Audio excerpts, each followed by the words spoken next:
guys, welcome back to my YouTube channel. Balik lagi dengan aku Dian Rias. Nah, kali ini aku bakalan lanjut lagi bikin video seperti biasanya, question and answer part 4. Kalau yang kemarin aku vlognya bahas tentang pertanyaan yang aku terima di DM Instagram. Nah, kali ini aku bakalan balik lagi ngebahas ngejawabin pertanyaan kalian yang ada di kolom komentar di YouTube channel aku. Kira-kira seperti apa ya jawaban aku di kali ini di question and answer part 4. So buat kalian yang pertanyaannya mungkin belum dijawab dan aku bahas di vlog aku kali ini, kalian harus pantengin videonya sampai habis. So keep on watching and enjoy the video guys.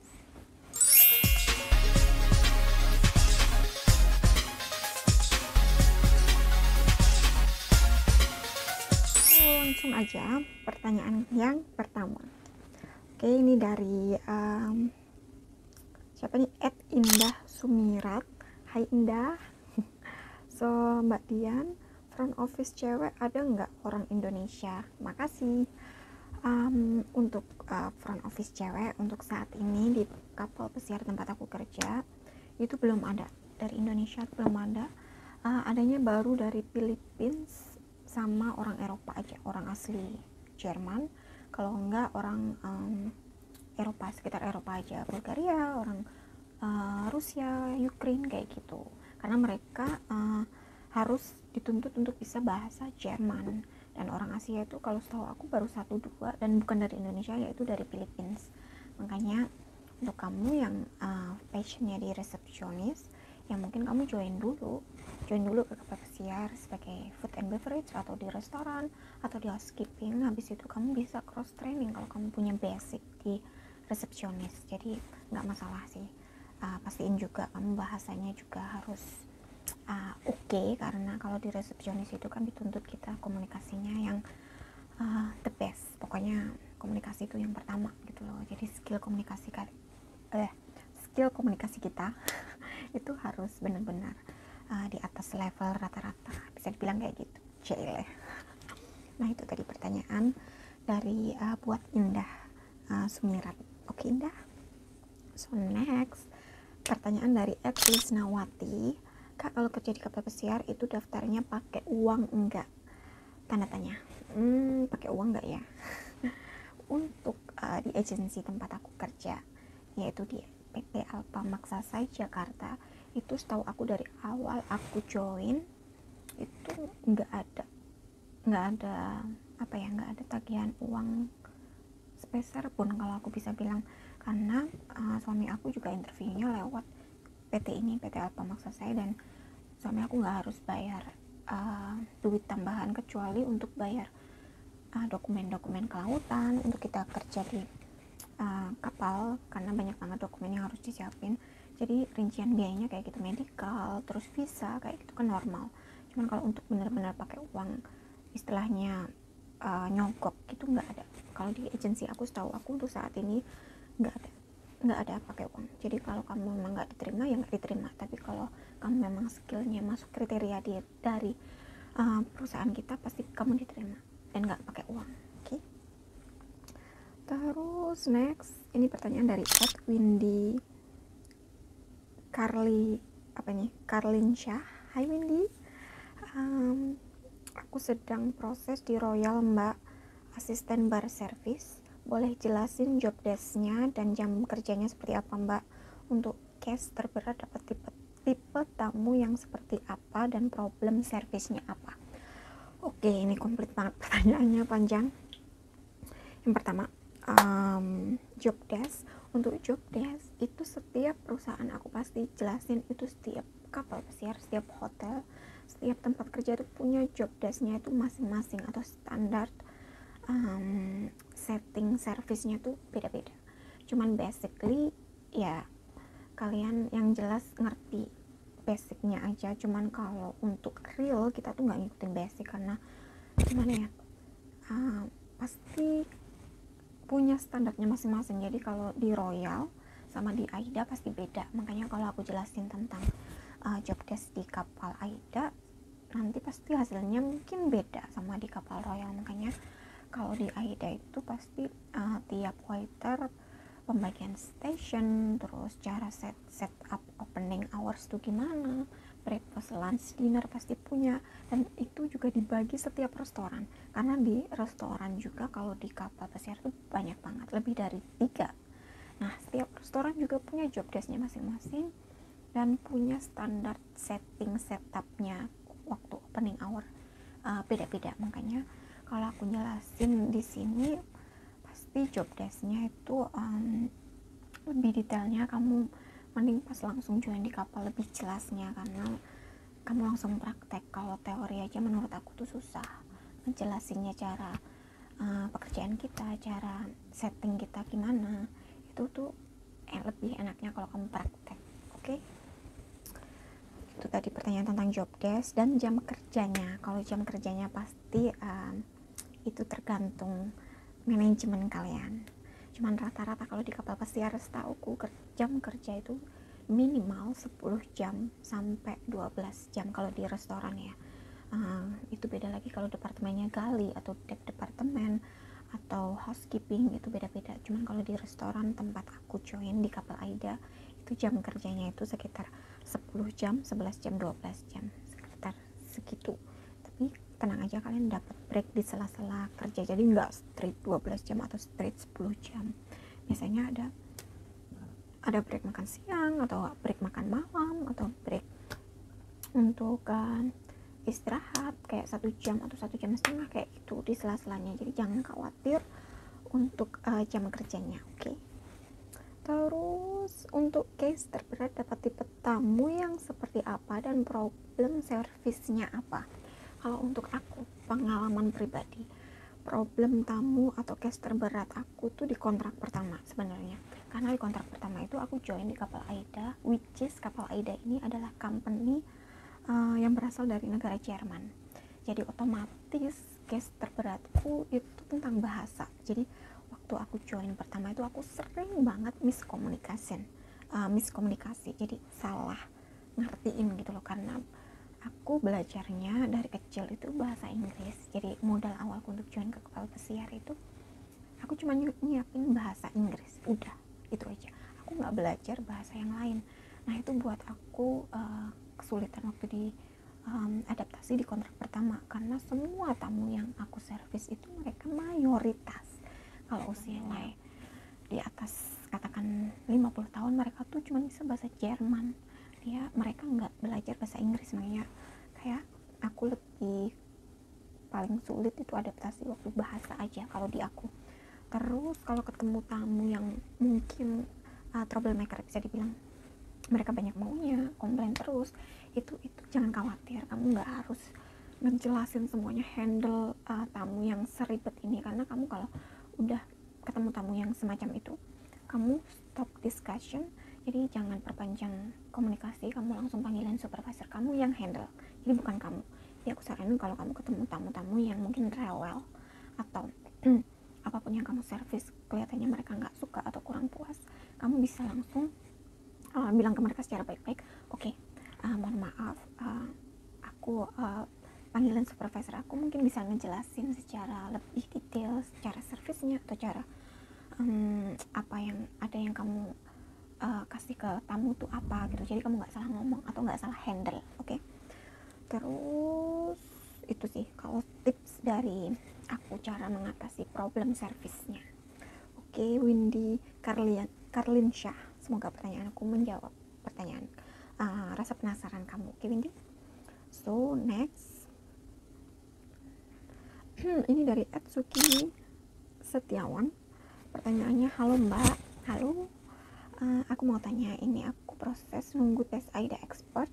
AIDA Expert itu seperti apa ya mbak? Tentang apa dan gunanya apa? Wah, ini Sukini Setiawan join sama AIDA. Oke, Sukini, welcome to AIDA Club. So, kamu bakalan satu company sama aku. Untuk AIDA Expert itu semacam kamu dapat pertanyaan tentang apa ya, standar service, safety induction, terus apa ya, tentang basic aja tentang kamu sebelum ke kapal. Karena bukan kamu aja, kalau kita nih kalau habis vacation, jadi kita kan 10 bulan di kapal, terus biasanya 2 bulan 3 bulan di rumah. Nah itu waktu join ke kontrak selanjutnya, habis liburan itu kita bakalan buka AIDA Expat juga, jadi kita harus update AIDA Expat.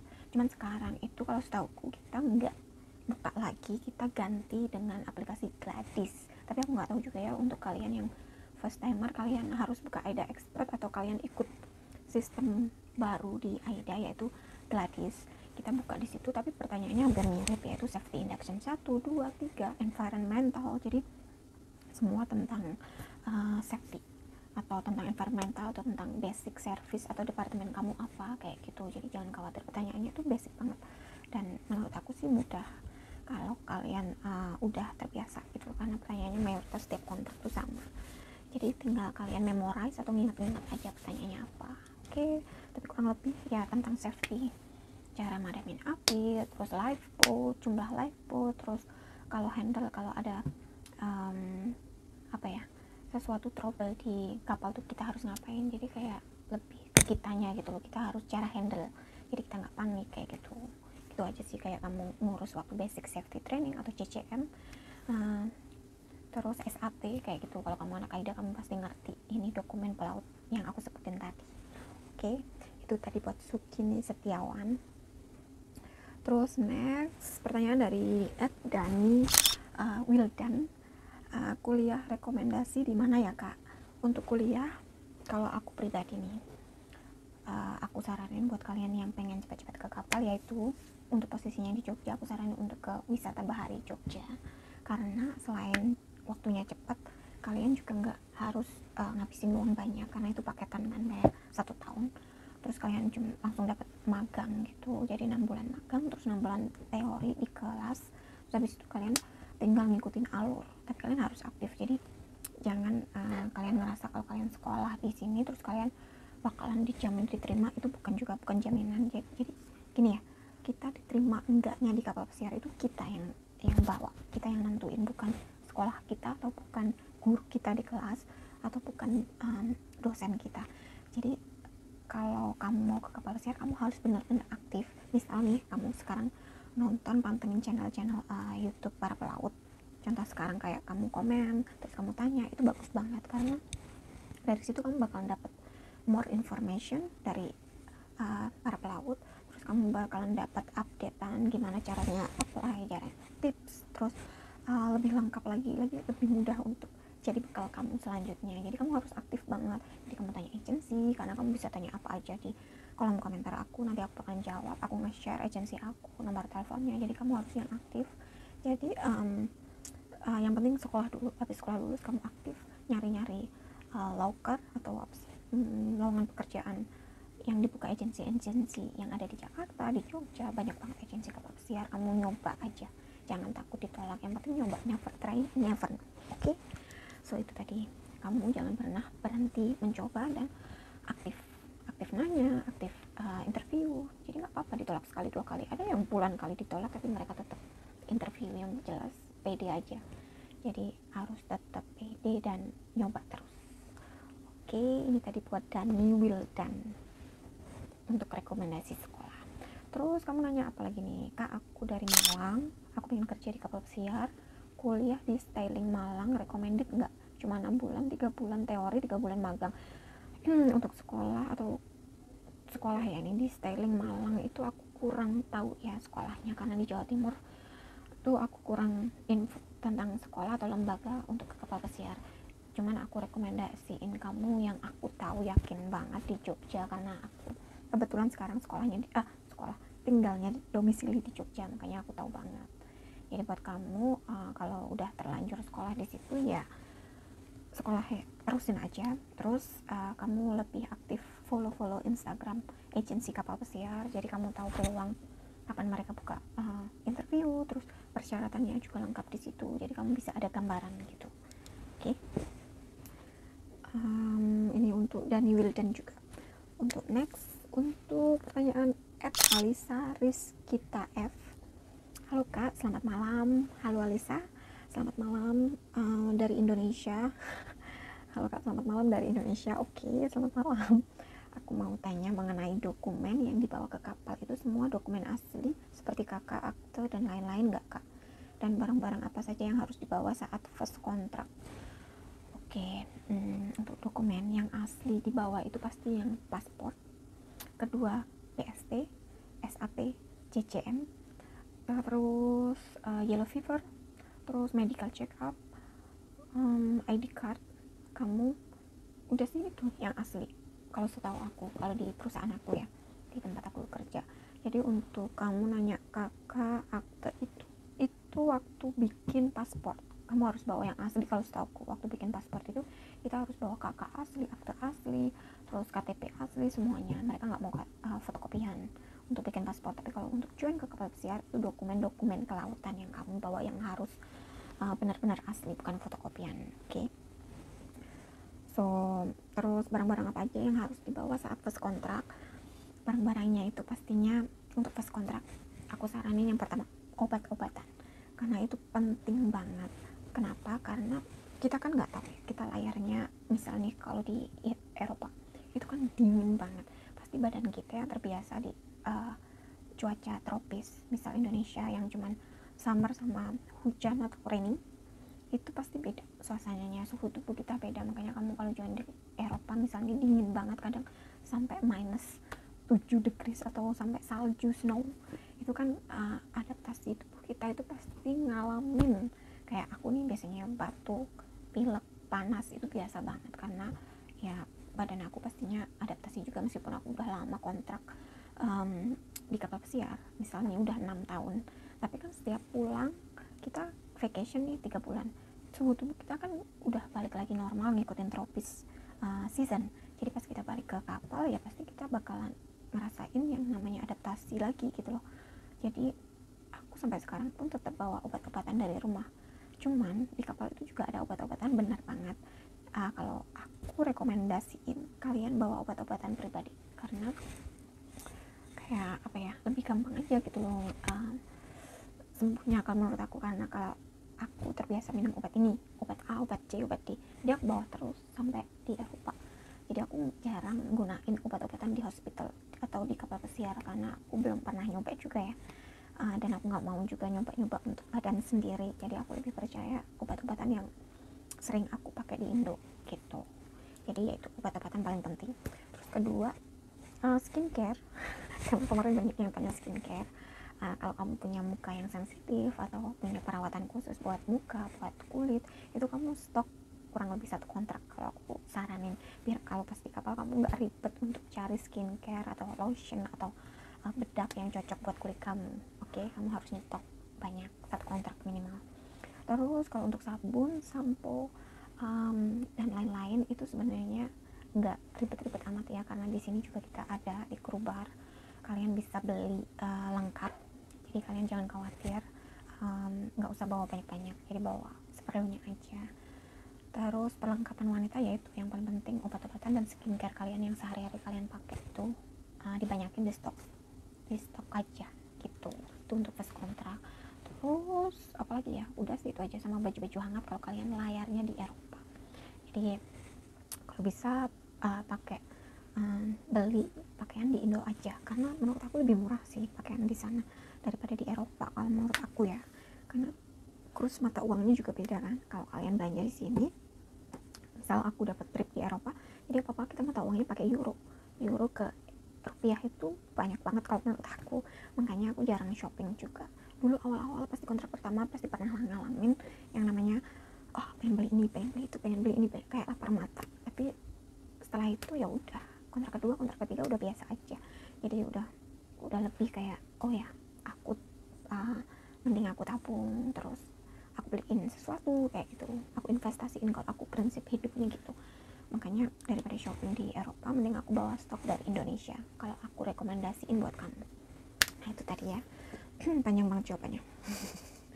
So next, ini dari @dewa 02 Dewa Angga.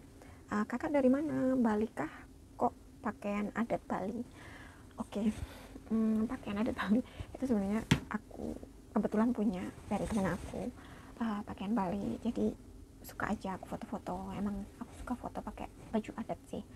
Cuman aslinya lahir besar di Jawa Timur dan sekarang tinggal menetap di kota Jogja karena aku kebetulan nikah sama orang Bantul Yogyakarta, makanya aku tinggal di Jogja gitu. Itu ya dari Dewa. Terus siapa lagi nih? Udah ya, itu aja sih pertanyaan untuk hari ini biar nggak terlalu panjang. Nah itu tadi jawaban dari question and answer part 4. Semoga pertanyaanku bisa menjawab rasa penasaran kalian tentang dunia pelat. Semoga perjawaban dari aku vlog kali ini bisa menjawab rasa penasaran kalian tentang dunia kelautan. Oke, buat kalian yang pertanyaannya belum aku jawab, jangan khawatir, masih akan ada vlog-vlog selanjutnya. Jadi pantengin terus channel aku. And thank you for watching guys. See you on the next video. Bye.